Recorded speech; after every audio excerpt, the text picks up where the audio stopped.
Dumelang, supporters and fans and lovers of Baagi Awareness Project. My name is Khanyisile Mzima. I'm from the Northwest Province, but I'm currently residing in Gauteng. So Baagi Awareness Project is an NPO that does mental health awareness projects. And they got a hold of me and they wanted me to have this interview, and I just want to say thank you guys for giving me this opportunity. I'm really grateful for this kind of platform because it gives me a space to actually be able to speak to young people and to reach out to people who are not in my circle. So thank you guys so much, like big ass for the work you do.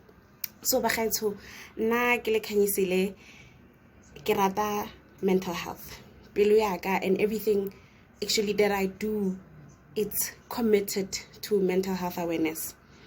And ke batla re itse, we need to be at a point where we know and understand what it means to have a mental disorder and what it also means to have mental health awareness.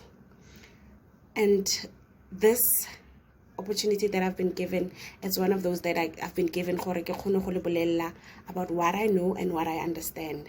So let's start. So Baagi Awareness Project, they asked me to do this interview, and because they are in Mafeking, we have to do it this way. So I'm going to be asking the questions and then answering them. So please bear with us.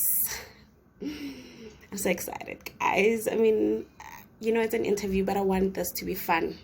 So here it goes. So the first question they are asking me is, why the Twitter username Mrs. Mental Health and how did it come about? So if you guys go on Twitter, my username is Mrs. Mental Health, and my Twitter handle is actually at Mzima. So the username, how it came about was, okay, I studied psychology. So everything about me has always been mental health. Ne? So I studied psychology, and then after my honors degree, I was like, what am I going to do for the year? And I was like, I want to dedicate this year to an NGO that does mental health, that works with people with mental disorders. So I found this great NGO that works in Gauteng. It's called Gauteng Mental Health Society. I joined in, and they do rehabilitation and psychosocial support for people diagnosed with schizophrenia and bipolar mood disorders. And while I was there, obviously you think when you're walking into an institution whereby people with mental illness are being housed or rehabilitated, you're thinking you're going to find the craziest of crazies. And that isn't what I found. It was completely different from what I initially thought I would find, that the place would be torn and old, and you would actually see that, oh, these people here are not well. But what I found is some sort of a haven for people with mental illness. And it was amazing because you get hugs, you get greeted the whole day. It's a very nice and warm place. Nothing like we ever thought. And I was like, I need to teach people that this isn't how things are.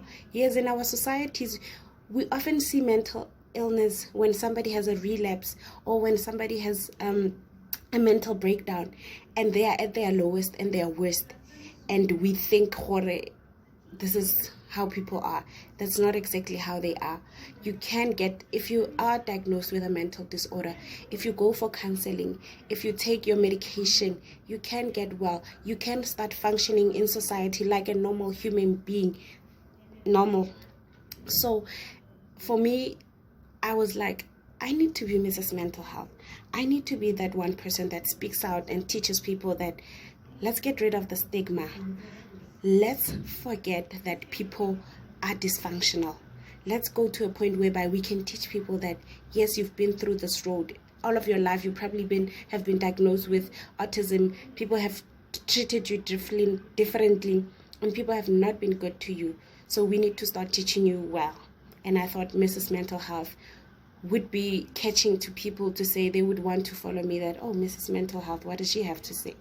And yeah.